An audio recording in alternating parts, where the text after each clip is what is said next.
Hello students, welcome to Rhythm Classes. My name is Arvind Singh and today's our topic is class 7th, chapter 11, Perimeter and Area, episode 1. Students, in this chapter we have first heading Introduction of Perimeter and Area. यानी perimeter क्या होता है और area क्या होता है, इसका introduction जो कि हमने already 6th क्लास में पढ़ा हुआ है और 6th क्लास में हम और भी कुछ चीजें जान चुके हैं लाइक पैरामीटर ऑफ रेक्टेंगल का फॉर्मूला क्या होता है 2 length plus breadth. Parameter of equilateral triangle का फॉर्मूला क्या होता है 3 इंटू साइड। ठीक है, पैरामीटर ऑफ स्क्वायर का फॉर्मूला क्या होता है 4 इंटू साइड। यानी यहां से हमने देखा था कि किसी भी रेगुलर पॉलीगॉन का पैरामीटर क्या होता है, तो वो होता है नंबर ऑफ साइड, यानी उस रेगुलर पॉलीगॉन में कितनी साइड्स हैं into length of one side, और उसकी एक साइड कितनी है। इसको हमने लास्ट क्लास 6 में ड्राइव किया था। उसके बाद हमने देखा था area of rectangle. Area of rectangle क्या होता है लेंथ इंटू ब्रेथ। उसके बाद हमने देखा एरिया ऑफ स्क्वायर क्या होता है, तो साइड इंटू साइड, जिसको हम साइड स्क्वायर भी कहते हैं।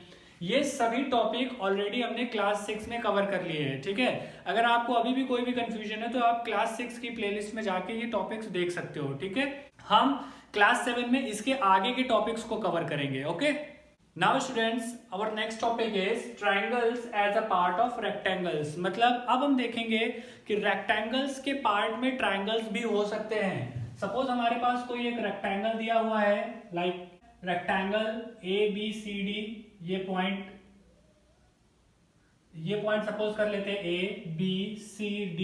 अब इस रेक्टेंगल में हमें पता है ये साइड 6 सेंटीमीटर है एंड अगर ये साइड हो जाए आपकी 5 सेंटीमीटर, दैट मीन्स अगर लेंथ हमारी 6 सेंटीमीटर और ब्रेथ हमारी 5 सेंटीमीटर हो जाए, और अगर हम इस रेक्टेंगल को इसमें एक डायगोनल डाल दे बीच में से, तो ये क्या हो जाएगा, ये दो ट्राइंगल्स में डिवाइड हो जाएगा। कैसे ट्राइंगल्स, जैसे एक ट्राइंगल हमारा हो जाएगा ट्राइंगल ABD, ये एक ट्राइंगल बन जाएगा। यानी यहां से हम कह सकते हैं एक हमारे पास हो जाएगा triangle ABD and second triangle हो जाएगा ट्राइंगल BCD। तो ये हो जाएगा ट्राइंगल BCD, यानी एक ये ट्राइंगल हमारा अलग हो गया और एक ये ट्राइंगल हमारा अलग हो गया। यानी इसका मतलब हम ये कह सकते हैं कि ये रेक्टेंगल दो छोटे छोटे ट्राइंगल से बना हुआ है। अब अगर इस रेक्टेंगल का हम एरिया निकालें तो एरिया क्या हो जाएगा, एरिया ऑफ रेक्टेंगल ये हो जाएगा हमारा लेंथ इंटू ब्रेथ, यानी सिंपली हम कह सकते हैं 6 into 5, it becomes 30 square centimetre. Okay, अब इसी यानी कि अब जो हमने इसको डिवाइड किया है, इस रेक्टेंगल को हमने दो छोटे छोटे ट्राइंगल्स में डिवाइड कर दिया है। इसका मतलब अब जो इसका ट्राइंगल्स का एरिया होगा, इन जनरल हम ये कह सकते हैं कि ये दोनों ही ट्राइंगल्स आपस में सेम है कि नहीं। अगर ये सेम है तो इनका एरिया भी सेम होगा, यानी जितना टोटल एरिया होगा उसका आधा एरिया होगा एक ट्राइंगल का और आधा एरिया होगा दूसरे ट्राइंगल का। तो यानी यहां से हम ये कह सकते हैं कि अगर हम ट्राइंगल ABD का एरिया निकालें तो ये एरिया होगा 15 स्क्वायर सेंटीमीटर। क्यों? क्योंकि पूरे रेक्टेंगल का एरिया है 30 स्क्वायर सेंटीमीटर। तो अगर इसको हम डिवाइड करके दो ट्राइंगल्स में कन्वर्ट कर दे और उसके बाद एक ट्राइंगल का एरिया निकालें तो इसका हाफ हो जाएगा वो एरिया। ओके, तो यानी स्टूडेंट यहां से हम ये कह सकते हैं the area of each triangle becomes 1/2 area of rectangle. यानी स्टूडेंट यहां से हम ये कह सकते हैं the area of each triangles becomes 1/2 area of rectangle. Okay, तो अब हम देखेंगे एरिया ऑफ रेक्टेंगल हमारे पास कितना है। ऑलरेडी हमें पता है लेंथ इंटू ब्रेथ से हमने निकाला था, तो ये हो जाएगा 30, और यहां से अगर इसको हम सॉल्व करेंगे तो ये हो जाएगा 2 1 जा 2, 2 15 जा, इट बिकम्स 15 स्क्वायर सेंटीमीटर। यहां से हम ये कह सकते हैं कि ये जो 15 स्क्वायर सेंटीमीटर हमारा एरिया आया, ये ट्राइंगल ABD का भी होगा और यही एरिया ट्राइंगल BCD का होगा। दोनों का 15-15 हो जाएगा और टोटल का हो जाएगा 30 square centimetre. Okay, now students जैसे अभी हमने रेक्टेंगल में ट्राइंगल्स को फाइंड आउट किया, वैसे ही अगर हमें कभी स्क्वायर दे दिया जाए और कोई हमें स्क्वायर दे दिया जाए और बोले कि इसमें आप फाइंड आउट करो ट्राइंगल्स और इनके ट्राइंगल्स के एरिया को बताओ, तो हम कैसे निकालेंगे। सपोज हमारे पास ये एक स्क्वायर है ABCD, ये एक ऐसा स्क्वायर है जिसकी वन साइड है 8 सेंटीमीटर। अगर इसकी एक साइड 8 सेंटीमीटर है तो इसकी सभी साइड 8 सेंटीमीटर हो जाएंगी। ठीक है, ये एक साइड इसकी 8 सेंटीमीटर है। और अब हमने इसमें डायगोनल डाल दिया सेम रेक्टेंगल की तरह।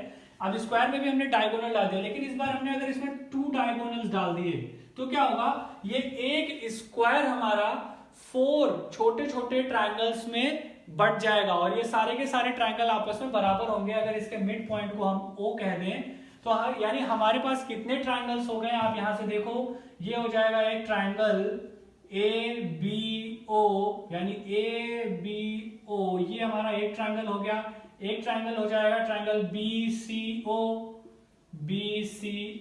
एक ट्रायंगल हो जाएगा CDO, ट्रायंगल CDO, और एक ट्रायंगल हो जाएगा ट्रायंगल DAO।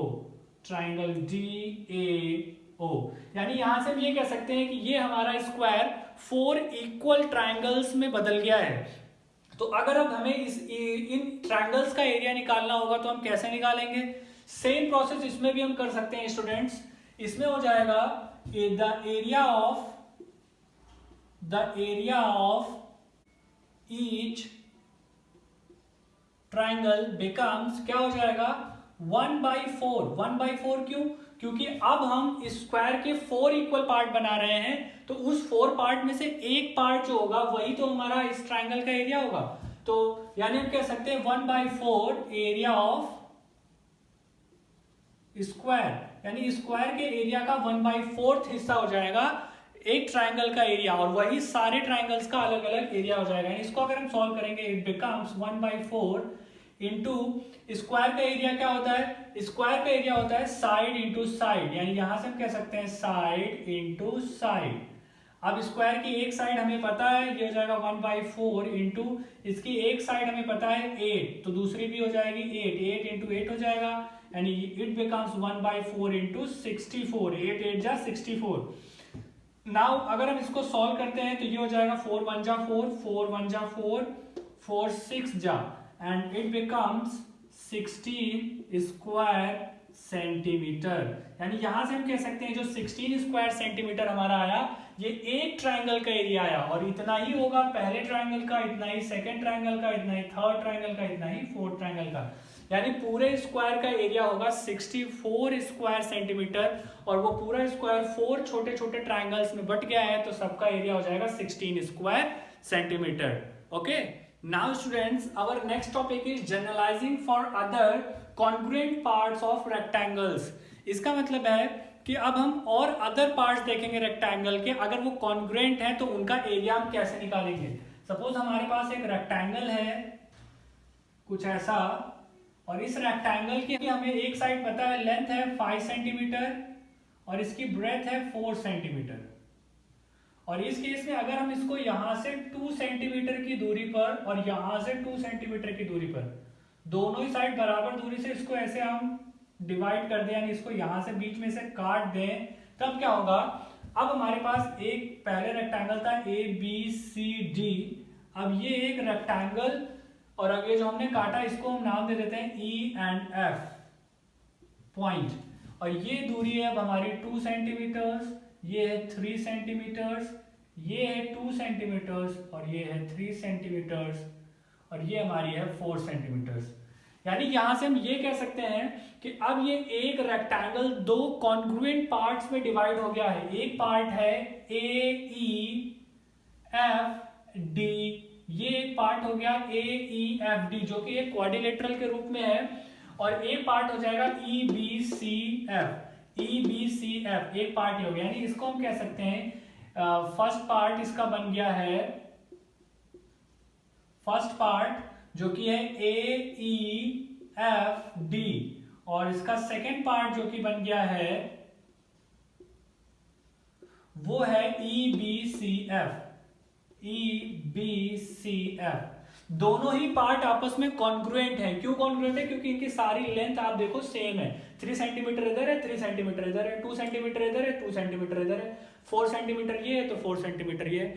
तो ऐसे पार्ट्स को हम एरिया कैसे निकालेंगे? आप एक चीज तो यहाँ से क्लियर है कि अगर ये दोनों पार्ट आपस में सेम है तो पूरे रेक्टेंगल के एरिया का ये पार्ट्स हाफ एरिया ही होगा। अगर हम इस रेक्टेंगल को दो हिस्से में बांट रहे हैं बराबर हिस्सों में, तो इसका एरिया पूरे रेक्टेंगल के एरिया का हाफ हो जाएगा।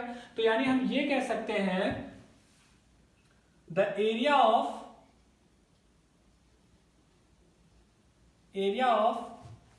Congruent part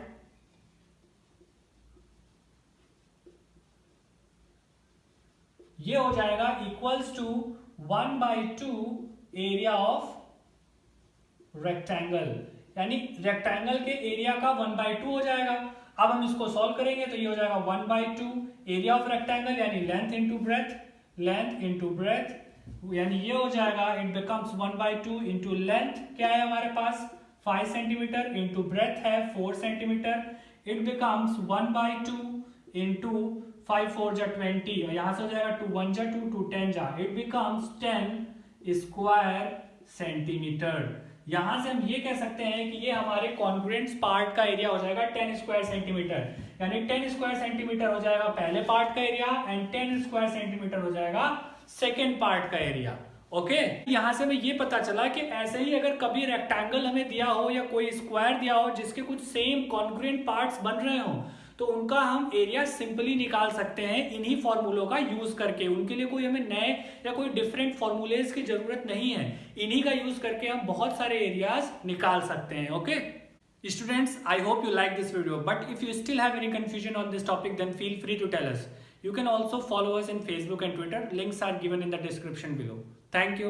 Jai Hind.